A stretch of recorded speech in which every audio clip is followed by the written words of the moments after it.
पविवेक रसम पीत्वा रसम उपसमस्य चा निद्रो होति निष्पापो धम्म पीति रसम पिबम तस्माहि धीरंच पंचच बहु स्तुंतम चा घोर्य शीलम वतवंत मरियम तम दास्यम सपुरिसम सुमेधम भजेत नखत पंथम व चंदिमा।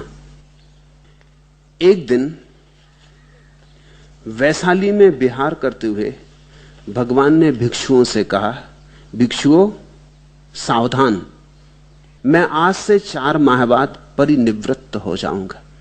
मेरी घड़ी करीब आ रही, मेरे विदा का क्षण निकट आ रहा। इसलिए जो करने योग्य हो करो, देर मत करो। ऐसी बात सुन भिक्षुओं में बड़ा भय उत्पन्न हो गया। स्वाभाविक, भिक्षु संघ महाविषाद में डूब गया।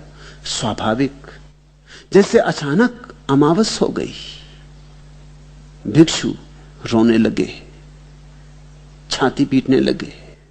झुंड के झुंड भिक्षुओं के इकट्ठे होने लगे और सोचने लगे और रोने लगे और कहने लगे, अब क्या होगा, अब क्या करेंगे। लेकिन एक भिक्षु थे, तिस्स स्थविर उनका नाम था। वे न तो रोए और न किसी से कुछ बात ही करते देखे गए। उन्होंने सोचा, शास्ता 4 माह के बाद पर निवृत्त होंगे और मैं अभी तक अवीतराग हूं, तो शास्ता के रहते ही मुझे अर्हतत्व पा लेना चाहिए। और ऐसा सोच वे मौन हो गए। ध्यान में ही समझ शक्ति उड़ेलने लगे। उन्हें अचानक चुप हो गया देख भिक्षु उनसे पूछते, आवुस आपको क्या हो गया है? क्या भगवान के जाने की बात से इतना सदमा पहुंचा? क्या आपकी वाणी खो गई? आप रोते क्यों नहीं? आप बोलते क्यों नहीं? भिक्षु डरने भी लगे कि कहीं तिस्स स्थविर पागल तो नहीं हो गए। आघात ऐसा था कि पागल हो सकते थे।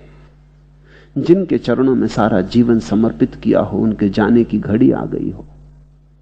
जिनके सहारे अब तक जीवन की सारी आशाएं बांधी हो, उनके विदा का क्षण आ गया हो, तो स्वाभाविक था। लेकिन तिस्स जो चुप हुए सो चुप ही हुए, वो इसका भी जवाब ना देते, वो कुछ उत्तर ही ना देते। एकदम सन्नाटा हो गया। अंततः यह बात भगवान के पास पहुंची कि क्या हुआ है तिस्स स्थविर को। अचानक उन्होंने अपने को बिल्कुल बंद कर लिया, जिससे कछुआ समेट लेता अपने को और अपने भीतर हो जाता। ऐसा अपने को अपने भीतर समेट लिया है, यह कहीं कोई पागलपन का लक्षण तो नहीं। आघात कहीं इतना तो गहन नहीं पड़ा कि उनकी स्मृति खो गई है, वाणी खो गई है। भगवान ने तिस्स स्थविर को बुलाकर पूछा, तो तिस्स ने सब बात बताई, अपना हृदय कहा और कहा कि आपसे आशीर्वाद मांगता हूं कि मेरा संकल्प पूरा हो। आपके जाने के पहले तिस्स स्थविर विदा हो जाना चाहिए। मौत की नहीं मांग कर रहे हैं वो, ये तिस्स स्थविर नाम का जो अहंकार है, ये विदा हो जाना चाहिए। मैं अपना प्राणपण लगा रहा हूं, आपका आशीर्वाद चाहिए। अब ना बोलूंगा, ना हिलूंगा, ना डोलूंगा, क्योंकि सारी शक्ति इसी पर लगा देनी। 4 माह है, ज्यादा समय भी पास में नहीं। और आपने कहा भिक्षुओं सावधान हो जाओ और जो करने योग्य है करो। तो यही मुझे करने योग्य लगा कि ये 4 महीने जीवन की क्रांति के लिए लगा दूं, पूरा लगा दूं, इस पार या उस पार। लेकिन यह कहने को न रह जाए कि मैंने कुछ उठा रखा था, कि मैंने कुछ छोड़ दिया था, किया नहीं था। बुद्ध ने तिस्स भिक्षु को आशीर्वाद दिया और भिक्षुओं से कहा, भिक्षुओं जो मुझ पर स्नेह रखता है उसे तिस्स के समान ही होना चाहिए। यही तो है जो मैंने कहा था कि करो, जो करने योग्य है करो, सावधान, मैं 4 माह के बाद परिनिवृत्त हो जाऊंगा। रोने धोने से क्या होगा? रो धोकर तो जिंदगियां बिता दी तुमने। चर्चा करने से क्या होगा? झुंड के झुंड बना के विचार करने से और विषाद करने से क्या होगा? तुम मुझे तो ना रोक पाओगे, मेरा जाना निश्चित है। रो रो के तुम ये क्षण भी गंवा दोगे। आंसू नहीं काम आएंगे, नौका बना लो। तिस स्थिविर ने ठीक ही किया है, इसने मौन की नौका बना ली। इसी मौन की नौका से कोई तिरता है, इसलिए तो हम साधु को मुनि कहते हैं। मुनि का अर्थ होता है जिसने मौन की नौका बना ली। तिस स्थिविर मुनि हो गया है। गंधमाला आदि से पूजा करने वाले मेरी पूजा नहीं करते, वह वास्तविक पूजा नहीं है। जो ध्यान के फूल मेरे चरणों में आके चढ़ाता है वही मेरी पूजा करता है, ऐसा बुद्ध ने कहा। धर्म के अनुसार आचरण करने वाला ही मेरी पूजा करता है, ऐसा बुद्ध ने कहा। ध्यान ही मेरे प्रति प्रेम की कसौटी है। रो मत, ध्याओ। रो नहीं, ध्याओ। और तब उन्होंने ये गाथाएं कही। पविवेक रसम पीतवा, रसम उपसमस्य चाह, निद्रो होति निष्पापो, धम्म पीति रसम पिव। एकांत का रस पीकर तथा शांति का रस पीकर मनुष्य निडर होता है और धर्म का प्रेम रस पान करके निष्पाप होता है।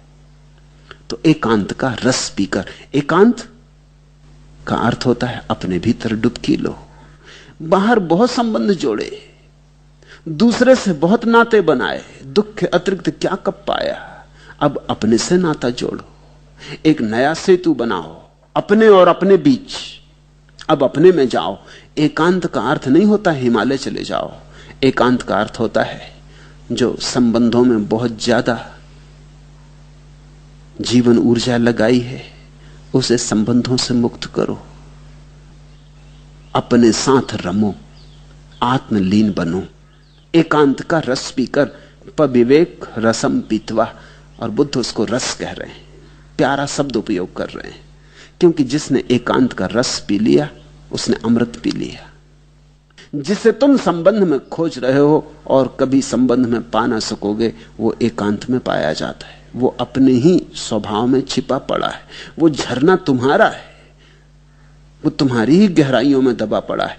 एकांत का रस पीकर तथा शांति का रस पीकर मनुष्य निडर होता है। अब तुम भयभीत हो रहे हो, बुद्ध ने कहा, रो रहे हो, चीख रहे हो। मेरे जाने के कारण तुम भयभीत हो रहे हो, क्योंकि तुमने मुझसे तो संबंध बनाया, अपने से संबंध नहीं बनाया। मैं जा रहा हूं तो तुम रो रहे हो। पत्नी जाएगी तो पति रोएगा, पति जाएगा तो पत्नी रोएगी, बेटा जाएगा तो बाप रोएगा, बाप जाएगा तो बेटा रोएगा। जिन्होंने दूसरों से संबंध बनाने में ही सारी ऊर्जा नियोजित की है, वे रोते ही रोते जीवन गमाएंगे। अपने से संबंध जोड़ो, शांति का रस पीकर, रसम उपसमस्य चाह, उस एकांत का, मौन का, शब्द शून्यता में डूबकर अपना रस पियो, अपने को चखो, तो फिर निडर हो जाओगे। फिर कोई भय नहीं। बुद्ध रहें कि जाएं, कौन कहां आता जाता, सब जहां है वहीं है। न कोई आता न कोई जाता, सिर्फ हमारे संबंध टूटते और बनते। तुम अगर असंग हो जाओ तो फिर कोई जीवन में पीड़ा नहीं, दुख नहीं। धर्म का प्रेम रस पान कर निष्पाप हो जाओ। और धर्म कहां है? धर्म का अर्थ होता है स्वभाव, धर्म का अर्थ होता है तुम्हारी नियति। तुम जो वस्तुता हो वही धर्म। इसलिए जैसे चंद्रमा नक्षत्र पथ का अनुसरण करता है, वैसे ही धीर, प्राज्ञ, बहुश्रुत, श्रीलवान, व्रत संपन्न, आर्य तथा बुद्धिमान पुरुष का अनुगमन करना चाहिए। तो बुद्ध ने कहा, इस तिस्य को देखो, ये धीर है, प्राज्ञ है, बहुश्रुत है, शीलवान है, व्रत संपन्न है, आर्य है, बुद्धिमान है, इसका अनुगमन करो। रो धो मत। तस्माहि धीरंच पचंच बहुस्तुतम चाह घोर्यशीलम वतवंत मरियम। इसके पीछे जाओ, इससे सीखो। जो ऐसे हुआ है वही तुम्हें भी होने दो।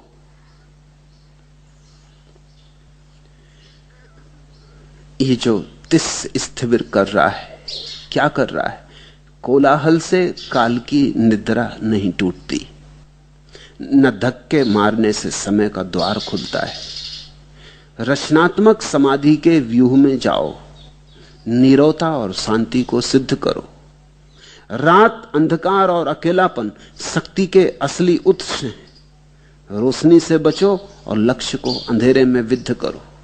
बाहर बहुत रोशनी है, इसलिए हम आंखें खोले बैठे रहते। बाहर बहुत रूप है, इसलिए हम आंखें खोले बैठे रहते। आंख बंद करते हैं तो भीतर अंधेरा है। रात, अंधकार और अकेलापन शक्ति के असली उत्स हैं। रोशनी से बचो और लक्ष्य को अंधेरे में विद्ध करो। जब कोई मौन हो जाता, ध्यान में डूबता, तो अपने ही गहन अंधेरे में डूबता है। तुमने देखा, वृक्ष की असली ऊर्जा आती जड़ों से जो अंधेरे में दबी है। शक्ति के असली उत्स स्रोत अंधेरे में।